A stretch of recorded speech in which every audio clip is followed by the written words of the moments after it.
A preliminary hearing is a preliminary stage, and so the rules of evidence do not apply to a preliminary hearing. So you can admit all kinds of hearsay in a preliminary hearing. So, for instance, she did not testify today. The agent got on the stand and said, here's what she told me, which is something you're allowed to do at a preliminary hearing. You can't do that at a trial.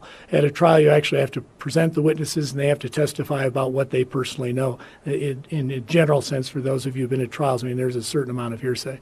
So this is a different kind of hearing. Yes, a lot of what was put in today was hearsay.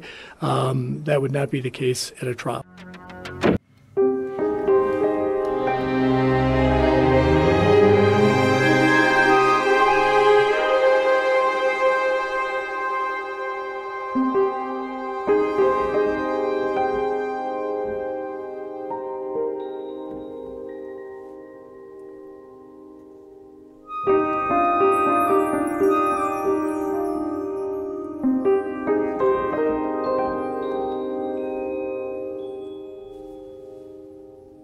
True Crime Rocket Science. Yesterday, day 4 in the Patrick Frazee trial, Krystal Kenney gave shocking, gory, disturbing and emotional testimony, and then overnight temperatures in Colorado plummeted. There was black frost this morning, very, very cold, and we awaken on trial day 5. But before we get to that, we're going to have a look at the psychology of the mistress. We're also going to compare some of this to the mistress in the Chris Watts case. We're going to look at a few interesting ideas that haven't been brought up thus far in the court narrative. For example, the proof of communications regarding the plots to kill poor Kelsey, and then we're going to also try to examine the actual motive of the mistress compared to the expressed motive.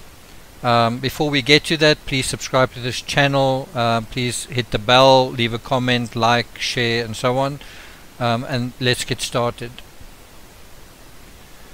So one thing that was clear in going through the backstory was just how long and extensive that backstory was for Frazee's mistress.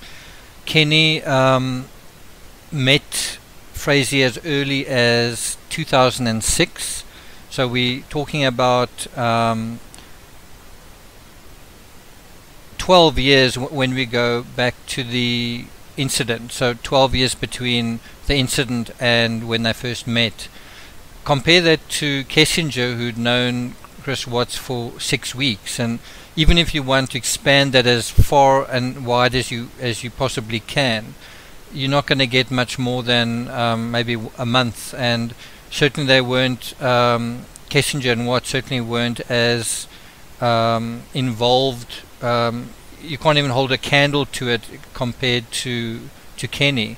Kenney was pregnant with his child. Kenney seemed to get divorced because of what Frazee was saying to her. You know, there was a lot that happened between them. He bought her a dog, and so we see quite a lot of emotional investment over a long time, and that's what's missing with the mistress in the Chris Watts case. There are a lot of people on YouTube that are insisting that Kessinger was involved. You know, on the very last day before the murders, on August 12th, Kessinger was expressing to her friend Charlotte, I mean, this is undisputed, this isn't made up. She was expressing to her friend Charlotte that she didn't know him very well. It was very new. She wasn't sure what to make of him. She thought he was too good to be true, but she thought he was very kind and she really liked him. And she didn't want other people to know about him as well. What all of that sort of confirmed was the early state of the relationship. It was early for her, it was early for him. In the Frazee case, it's completely different. It's a very long relationship. There was people that came between them for certain periods of time, whether it was husbands, fiancés, girlfriends, whatever. The one would travel to see the other on occasion. The backstory is extensive. I'm not going to go into the merits of it. You can read, there's a lot of coverage on it on ABC, the Denver Channel, the Denver Post, and so on. But what I am going to say is, as much as Kenney provided this information, what seemed missing to me was, it's giving the backstory and it's giving the emotions. There was certainly a lot of emotion. Kenney even went so far as to say what the last words were that Kelsey told Frazee before he killed her, and we're getting this third hand. We're getting it via what Frazee apparently said to Kenney, and we must then rely on what she's saying. Now she will have her own reasons for saying what she says and not saying other things. But what's certainly interesting is there's a lot of premeditation involved, even from Kenney's perspective. And what I mean is, when you have three scenarios, three solicitations, then you have three premeditations, essentially. You have three scenarios where you are contemplating whether or not to kill someone. Even if you don't kill them, you're still contemplating the idea of it. And what is missing is the proof of communications between Frazee and Kenney, where he's saying to her, I would like you to do that, and she's saying whatever. And because they were apart, because they were geographically separated, you would absolutely expect to see either phone calls, proof of phone calls, or text or emails or that sort of thing. Now, even if they were deleted, you should still have an archive of those deletions. In my opinion, there are artifacts of these, but it may be part of the plea arrangement that they are withheld from the public and even withheld from the court. I'll tell you why. Kenney has got to agree to participate, and part of so her agreeing to participate is likely to implicate Frazee, right? But it can also implicate her. And so she needs to cover herself, and one of the ways to cover herself is not making public what she would say. Because bear in mind, if you have a two-way communication about, will you poison my girlfriend, then she may respond in a way that is very damning. She might say, love to, can't wait, or something like that. She may make snide remarks. She may refer to his girlfriend with slurs and with unsavory sort of remarks. That they may make jokes and so on, all of which may not reflect very well on her. And that's really the aspect that's missing. We're getting a side of the story which reflects on Frazee here. We can sort of understand that Kenney's in an awkward position, but we should be very careful to take everything that she says as simply almost like self-evident. And without things like text messages, we don't really get her side of the game. And this sort of brings us to Kenney's motive in helping Frazee. She provides her motive as he convinces her that the child is abused. He convinces his mistress that his fiance's child is being hurt or whatever. And does he provide any evidence of this? Does he provide any evidence of bruises or whatever to Kenney? Does Kenney even ask for that? And so what is a mismatch, a psychological mismatch, and certainly a irony in this case, is you have the lesser crime, in inverted commas, of the abuse, the alleged abuse of her daughter, which I don't believe is the case at all. I believe it's the fact that she loved her daughter so much that it was so hard to get custody of her. But you have this strange sort of irony of in this narrative where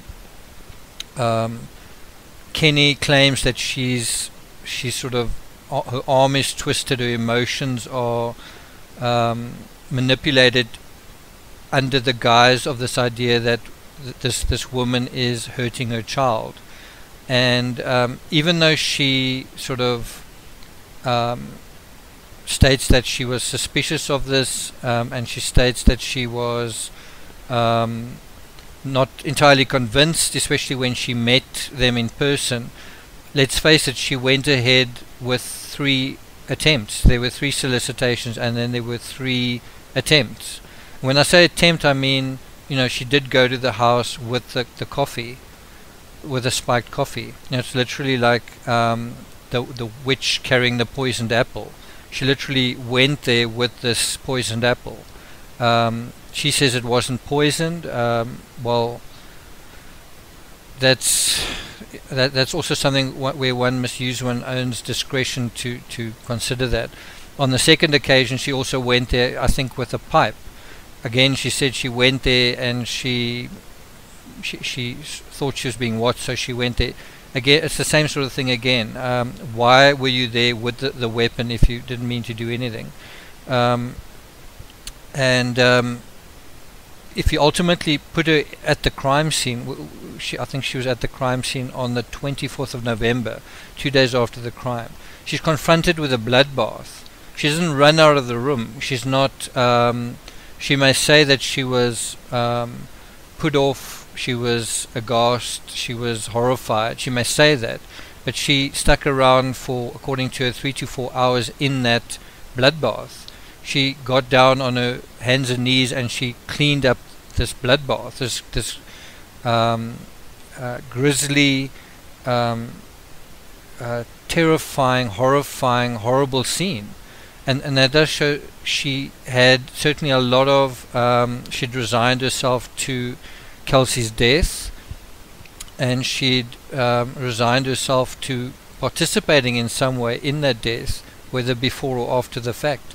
And there's also then the post meditation aspect, where after she died, the involvement of Kelsey in disposing of the body, moving the body with her fiance. And one of the crazy aspects with the Chris Watts case are the people who sort of say people seem to think that Kessinger was so in love with Chris Watts that she would be willing to participate in killing his wife and then want to be in a relationship with him.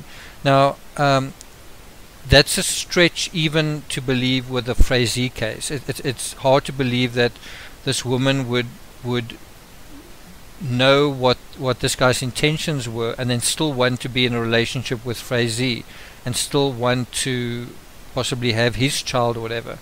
It's a little bit different because she's trying to get rid of a competitor, of a rival. That's one aspect. But bear in mind, in the Chris Watts case, the children are also killed. It's also a pregnant mother that's killed. And so that reflects very clearly the kind of person that Chris Watts is. He is willing to dispose of everyone and everything.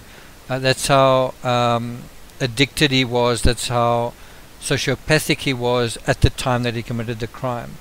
And in terms of Kenney, it's not as though she aided and abetted him. It's not as though she was an accessory after the fact, felt bad and then went to the police. The police had to find her. And so that does beg the question, if the police didn't find her, what did she expect? Did she expect to live happily ever after with someone that she'd helped murder and burn the body of another woman? It's just a strange way that, you know, does love really addle people's minds to this extent? And I think the answer is yes. But I think it's not just that. I think there's also greed, there's also selfishness, there's also for the lack of a better word, evil, and sort of self-interest that is a level of selfishness that is diabolical. And so one quote that stood out at me were two little aspects. One was where Frazee, in getting Kenney to commit the crime, basically said, people disappear all the time. He said, and I don't think this was true, but he said that Kelsey had a drinking problem or a drug problem, and that she frequently disappeared going to the rehabilitation to be rehabilitated, so her disappearing wouldn't be a big deal. And so in this way it was normalizing the whole thing. But again, her being confronted with this bloody scene and not being put off by it and going to eat a burger afterwards shows to what extent she was resigned to it and accepted it. And she may even have fantasized about the idea just of Kelsey no longer being part of the picture because she was a barrier to being with him. I'm just speculating in that respect, but that is how people think when they're in love. And so finally I want to touch on a report by ABC News where it just talks about how Frazee tried to convince Kenney to kill Kelsey, and he said it needed to be done because of their daughter, because of Kaylee. And chillingly, Kenney even babysat Kaylee at one point. He also asked her if she had a baseball bat and told her to just swing away. Now, I've touched on intertextuality and the relevance of it. In this particular video we're dealing with it directly, although in a very, very light, quick way, in terms of linking Kenney and Kessinger. So what we are doing in this instance is we saying, well, we are imposing the intertextuality, right? But there is also the possibility of criminal intertextuality, where if Frazee was looking at the Watts case, wasn't Kenney as well? Wasn't Kenney looking at how Kessinger dealt with things and how she got away with things or got off with things or wasn't held accountable? That's possible, and who knows whether Frazee even used the Watts case as part of his bargaining tool. A lot of people have mistakenly implicated Kessinger in the Watts case, saying that she was definitely involved. How difficult is it to believe that Frazee believed the same thing and wanted to believe it, and then thought, why couldn't he do the same thing as well? But there's another kind of intertextuality also to apply, and it's kind of a general thing. It's where a criminal may take inspiration from other things like movies or the media. And so where Kenney says that he asked her if she had a baseball bat and told her to just swing away, that's a very well-known scene in a movie called Science from 2002 with Mel Gibson and Joaquin Phoenix, where there's sort of an alien standing in a room. There are children there as well, and the alien is trying to take the child away and is, I guess, hurting the child, and then the father figure says, just swing away, and then the guy picks up a baseball bat and does just that. That's an interesting kind of intertextuality that I'm speculating they may know about this movie and they may have seen it, they may not have, but it certainly is a perfect psychological match for what we are talking about. It is fascinating hearing these quotes and these exact words, because that gets us into the head space, mind space and psychological space of these people. So when Kenney says that she said, I can't do it, I'm not going to do it, well, look, in the end she did do it. I don't say she hurt or killed Kelsey, but she certainly was part, she was an accessory after the fact. So she did do it. She did resign herself to participating. But interestingly, when she quotes his responses, he said, it's not about me or you, it's about my baby girl and you're failing her. That's a very interesting kind of mindfuckery going on there. And there's a very it certainly resonates. It sounds right. But it's also a crazy statement to make and to actually be taken in by it. If you were Kenny in this case, to say it's not about you even. Of course it was about her. Of course it was about him. Of course it was about custody. Of course it was about money. Of course it was about getting ultimately what they wanted for themselves. So you may or may not have noticed that I've disputed the motive here in helping Frazee, but I haven't given you what I think is the actual motive. That's not fair to do just by snapping one's fingers and saying, well, that is it. One needs to really get to know her backstory a lot better, analyze it, cover it, examine it, study it, go through it, find the patterns, and I will be doing that in Murder Most Foul, and once you've done that, once you've collated all of that, then it feels right when you eventually provide the psychological apparatus for why someone would want to actually be part of this. I will get to the coverage of Trial Day 5. In the meantime, thank you for listening. Once again, please subscribe, share, like, hit the bell. I'm going to in future just try to keep these messages a lot shorter. I don't want to cover the same stuff that the media's covered, otherwise just repetition, and there's a lot more work for me as well. So I'm going to rely on you guys to update yourselves with a media narrative, and I will then take it a little bit further than that. Okay. Until next time.